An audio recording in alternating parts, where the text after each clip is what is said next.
Alright, got another video. When you play this, you have some coins. When you bump into them, they get deleted. Now I want to add a counter to count the coins for me whenever I touch them. So let's do that. First thing you're going to want to do is go to Schoology. And I think this one is going to be in the Monday folder. So if you go to the Monday folder, you can find these fonts. I'm going to click on fonts, and when I do, it's going to download it right there. Then you can do show in folder, and it will take you to the folder where it downloaded right there. Then over here, you're going to right click on the RES folder. I'm going to right click on this one here though. Let me find my downloads folder again. There it is. Okay, so this is the folder where I'm wanting to put the fonts. Looks like I've already done that. What you're going to do is you're going to right click and drag and drop, and you're going to say extract. And then you're going to remove that part right there. And you're going to hit extract, and then it's going to put the folder in there for you just like that. Now you have a folder with a bunch of new fonts in it. Alright, so let's add a label to our game, and this label is going to get added to the camera. So I'm going to click on camera right here, and I'm going to add a label. And once you do that, you're going to see it takes you to the 2D side of Godot. We're going to want to change this to coin label. This is for keeping track of how many coins we have. So if you click on that, you can actually type right here. So you could say coins 000. So all the coins are at 0. We have 0 coins. And if you play the game, you will notice in the top corner you have coins, but that's kind of hard to see. So that's why we got those. That's why we got that font. So let's go ahead and work on that. So I'm going to click on the label here, and I'm going to go to custom fonts. I'm going to hit this drop down arrow, and I'm going to hit new dynamic font.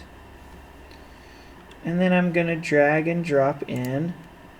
Actually, before I do that, I'm going to click on dynamic font right here, this word. So I selected new dynamic font, and then I'm going to click this word, dynamic font, and it gives me some extra things to choose from. And under font, that's where we're going to drop in the font we want to use. So I'm going to come over here, and I'm going to grab Cave Story, and I'm going to drop this right there. And now our font changed. Now instead of just scaling it by like grabbing it and stretching it, we're going to make it larger by using the settings here. And I'm going to do 64.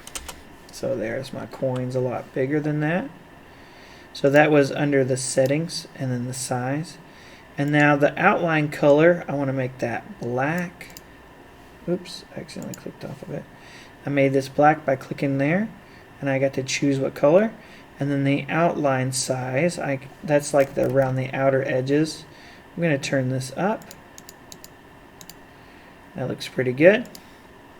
I'm going to go to extra spacing right here, and I'm going to put some extra space in between my characters.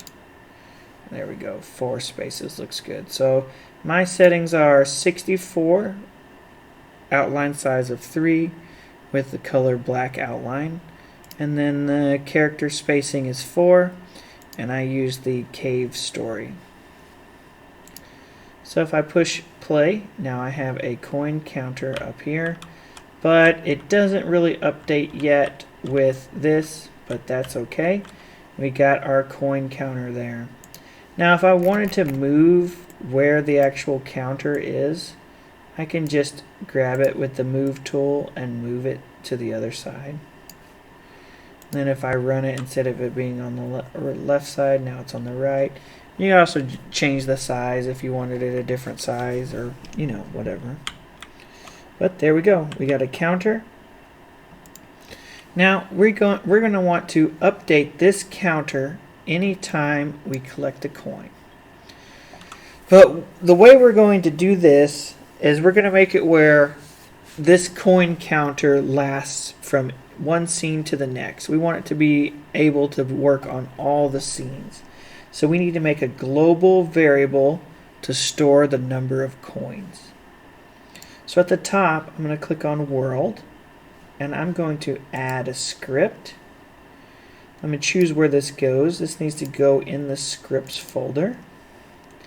And I'm going to call this world underscore global variables.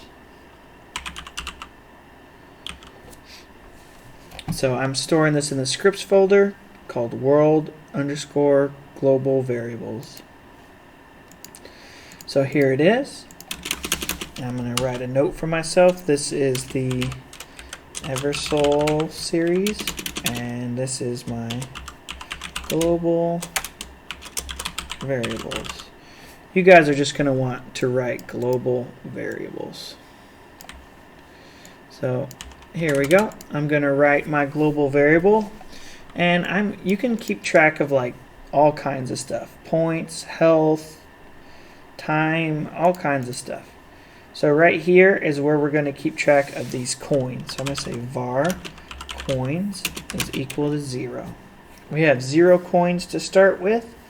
And now this is just like a normal script, so we didn't do anything new just yet.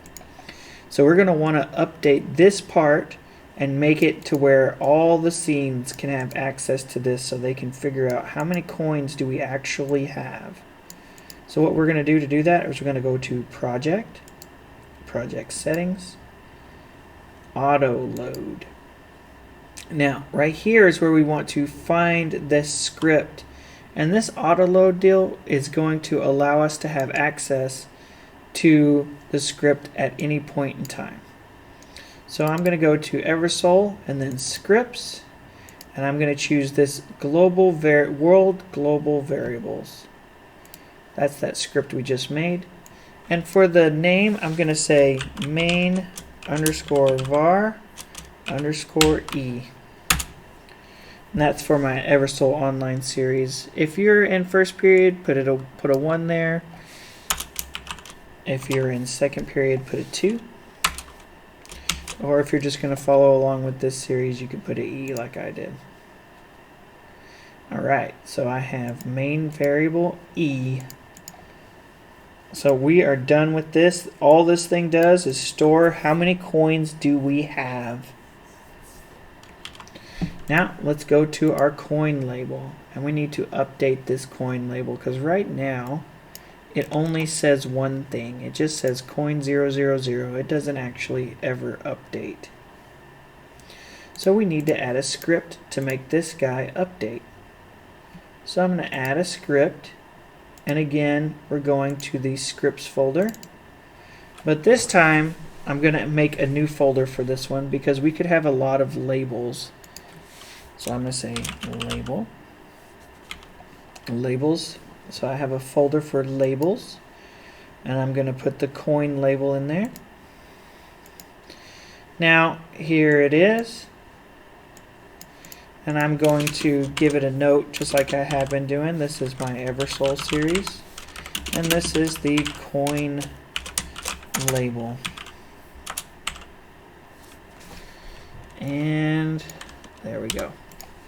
So I'll show you this sidebar over here. This is my sidebar for files. Where did I store everything? So you have scenes, objects, I have a coin. And then under the scripts, I have objects, coins. And then under labels, I have a coin label. Script. Alright, so that's enough of that. Alright, so now we're going to make it where the label gets decided what is on the label gets decided by some code. So right here under this ready function, I'm going to write text is equal to, and then whatever I write here is what that label is going to say. So if I just said hamburger and I played my game, you're going to see that this label changed from coin to hamburger. That's not what we want. We want it to say coin. And then we want to have some number of coins, like the current number of coins that they have. So what I'm going to do is I'm going to say plus, and we're going to grab that main variable that we just created. So I'm going to say main var e dot coins. So this went to that page that we created, and it grabbed the coins, grabbed the coin variable. So that's a number. So this whole thing is considered a number. Right now it's 0. So if we played this, it's going to try and add a word and a number, and it's going to give us a problem. It's going to say, hey, you can't add a word and a number, so we need to convert this into a string. So I'm going to say string, which basically turns it into a word. So now it says word and word, which text can handle words, so that's good. So let's hit play. And now it says coins are 0. Perfect. You can put a space there too. Let's see what that looks like. Better. Now, if we walk around and we grab the coins, we're not getting any more coins. That's because our coins don't update this number. So let's go to our coins. Here's the coins right here. I'm going to just have to go to one of these scripts. And right here, this is where if we touch the coin, it puts the name and then deletes it. But in there, we also want to give ourselves a point. So we're going to say main var e plus equals 1. So every time, dot coins, duh.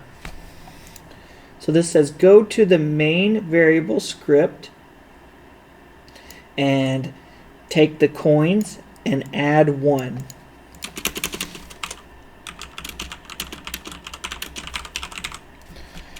So this says, did you touch it?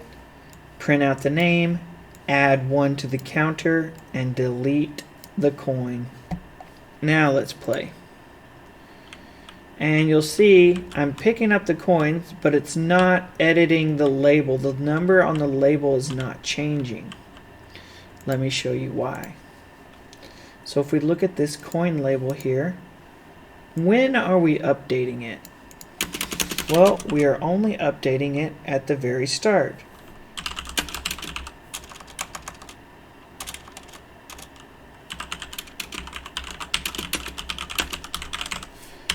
So this function only plays one time when the whenever the object is created. We want to update every single frame. So this is on the coin label. This updates one time when it's first created, but we pick up the coins later. So this only plays once, so we need something that plays more than once. So what I'm going to do is I'm going to unlock this one, and this one plays every frame.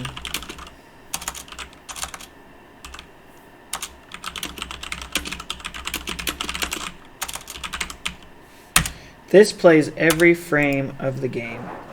So right here, this will update every single frame if we put this here. So now if we touch the coin, it's going to update the text every single time. So let's play. So now when I touch the coin, I'm getting more coins every single time I touch them. So our counter is now working. Let's go. And that's about it. So one thing about this counter is it's not really good to use it like this, because this is this is running every single frame of the game. You really only want it to run anytime the coin gets touched. So there's a better way to write this, but for right now you guys are just learning, so we're going to do it like this. So I'm going to save this, and that's it for this video. You guys have a great day. See you guys in the next one.